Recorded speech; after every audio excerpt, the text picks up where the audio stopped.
আজ সব আলোচনা করার আগে কিশোর ভারতীর এবছরের কভারটা নিয়ে কথা বলবো। মানে সত্যি বলছি, মানে এই কভারটা মাইন্ড ব্লোয়িং কভার হয়েছে। আমি বসিয়ে দিচ্ছি ভিডিওতে, ইতিমধ্যেই হয়তো অনেকে দেখে ফেলেছেন সোশ্যাল মিডিয়া থেকে।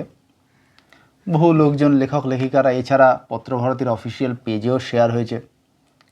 মানে মাইন্ড ব্লোয়িং কভার একটা, মানে খুব মা দুর্গা, তার হাতে ত্রিশূল এবং মায়ের মধ্যে একটা মা সুলভ, মাতৃত্ব সুলভ একটা ব্যাপার রয়েছে। মানে খুব অ্যাগ্রেসিভ নয়, এত অপূর্ব এবং কালার কম্বিনেশনটা এত চমৎকার, মানে সত্যি মানে মন ভরে গেছে কিশোর ভারতীর এই কভারটা দেখে 1433 পুজোবার্ষিকীর।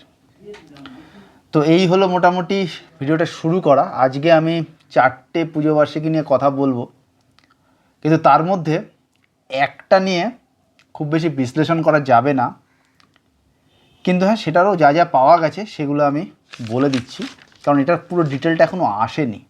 শুধু বলা আছে যে সেপ্টেম্বরের মাঝামাঝি সময় পুজোবার্ষিকীটা বেরোবে এবং বিটস অ্যান্ড পিসেস আসছে সোশ্যাল মিডিয়া পেজে। তো সেটা হচ্ছে মায়াকানন পুজোবার্ষিকী।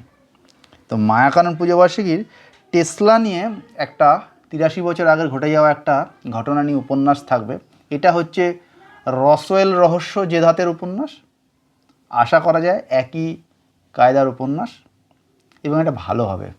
আমার বিশ্বাস এটা ভালো হবে, কারণ রসওয়েল রহস্য কিন্তু ভালো, মানে বিজ্ঞান, কিছুটা সত্যি ঘটনা, তার সঙ্গে ফিকশন, সার্ভাইভাল থ্রিলার, অনেক কিছুকে মিলিয়ে মিশিয়ে এই উপন্যাসটা ভালো হবে। ভালো হবে বলেই কিন্তু আমি প্রেডিক্ট করছি এই উপন্যাসটা। গোটা পুজোবার্ষিকী নিয়ে কিছু বলতে পারবো না, কিন্তু এই উপন্যাসটা ভালো হওয়ার সম্ভাবনা রয়েছে, কারণ আমি রসওয়েল রহস্য পড়েছি।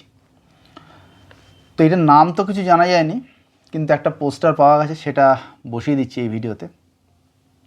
আমি একটা জিনিস লক্ষ্য করলাম, সেটা হচ্ছে, মানে আমি মায়াকাননে যাচ্ছি বাকি আলোচনায়, সেটা হচ্ছে যে এই ধরনের ভিডিও আপনাদের বেশ ভালো লাগছে। আমার আগের যে পুজোবার্ষিকী বিশ্লেষণের ভিডিও, সেটাতে আপনারা আশীর্বাদ করেছেন, ঠিক আছে, ভিডিও স্ট্যাটিস্টিক্স সেদিকে ইঙ্গিত করছে।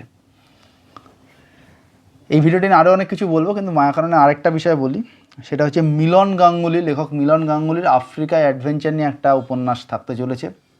শাশ্বতী চন্দ, তিনি এর আগে অবধি যা যা লিখতেন এই ইয়েতেই দেখেছি বা বিভিন্ন সময় পড়েছি মায়াকাননে, এবারে তিনি পৌরাণিক উপন্যাস লিখছেন। এটা মানে একটু হলেও উনি জ্বর চেঞ্জ করেছেন।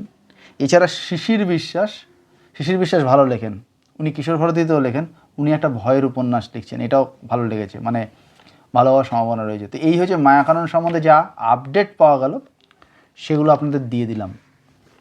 এরপর হচ্ছে বৃত্তের বাইরে পুজোবার্ষিকী সম্বন্ধে বলবো, কিন্তু বৃত্তের বাইরেতে বড় গল্পের সংখ্যা সম্ভবত, এত বড় গল্প আর কোনো পুজোবার্ষিকীতে থাকবে কি না আমার যথেষ্ট ডাউট আছে। 57টা বড় গল্প রয়েছে, ঠিক আছে। এর মধ্যে কেবলমাত্র দুজনের লেখা এর আমি আগে পড়েছি, একজন হচ্ছে শঙ্কর চ্যাটার্জি এবং আরেকজন হচ্ছে ঐশিক মজুমদার। পার্সেন্টেজ আর বলছি না, 57র মধ্যে মাত্র দুজন, তাই পার্সেন্টেজের মধ্যে যাচ্ছি না। এত বড় গল্প আর কোথাও আছে বলে মনে হয় না। পুজোবার্ষিকীর এমআরপি সম্ভবত থাকতে চলেছে 600 টাকা, সেরকমই সোশ্যাল মিডিয়ায় চোখে পড়লো এই অবধি। উপন্যাস রয়েছে 4টে, এর মধ্যে একজনের লেখা আমি আগে পড়েছি এবং আমার ভালো লেগেছে, সে হচ্ছে দীপিকা মজুমদার। 25% এক্ষেত্রে আমার চেনা এবং পড়া এবং ভালো লেগেছে এরকম লেখিকাদের কথা রয়েছে।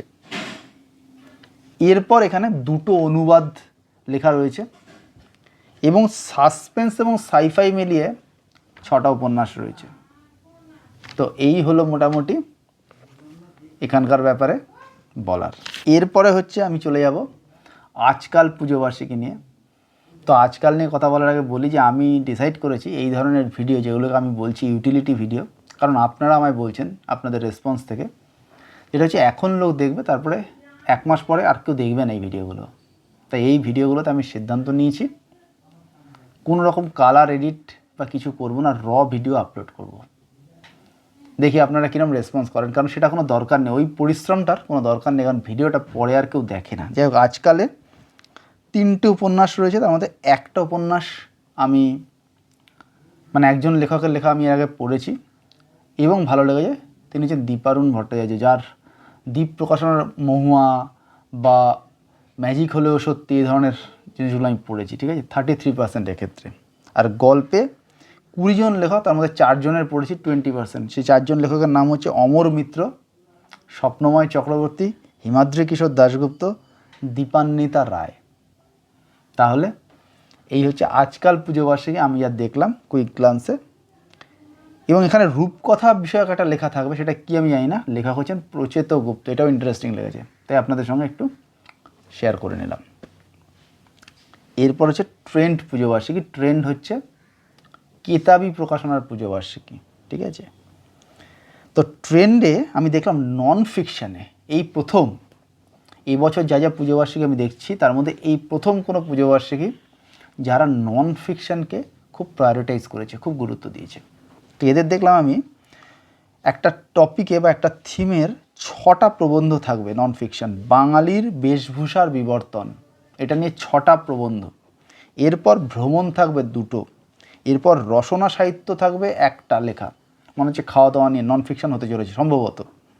নাট্য প্রবন্ধ 1টা, আর খেলাধুলা হচ্ছে 1টা। তার মানে 3 আর 2 5 আর 6 আর 5 11, অর্থাৎ 11টা নন ফিকশান আর্টিকেল থাকবে, যেটা এবছরে আমার যা চোখে পড়লো তার মধ্যে হাইয়েস্ট। নন ফিকশানে ট্রেন্ড পুজো বার্ষিকী, অর্থাৎ কেতাবি প্রকাশনার ট্রেন্ড পুজো বার্ষিকী এখনও অবধি সবচেয়ে বেশি গুরুত্ব দিচ্ছে বলেই অন্তত আমার বিশ্লেষণ বলছে।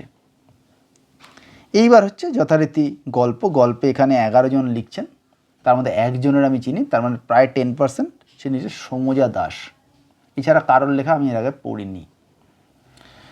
আর আরেকটা হচ্ছে উপন্যাসে এখানে মোটামুটি আপনার